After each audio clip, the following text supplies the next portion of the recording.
I'm Kim Ritchie, and I'm Associate Professor in the Department of Natural Sciences at USCB. My students get the opportunity to go out into the field and actually sample sharks. And we have a white shark study nearby, and I've had USC Beaufort students on the larger boat where we're catching these great white sharks and swabbing them for novel antibiotic. I have a student going on an expedition to Nantucket this summer to study white sharks, and he's a USC Beaufort student.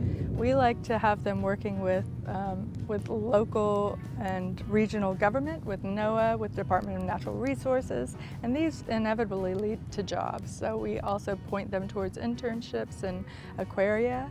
I've had students that have gotten jobs with the town of Bluffton because we've partnered on a water quality project, and they've helped with that. So once they get in the door doing research, the opportunities open up.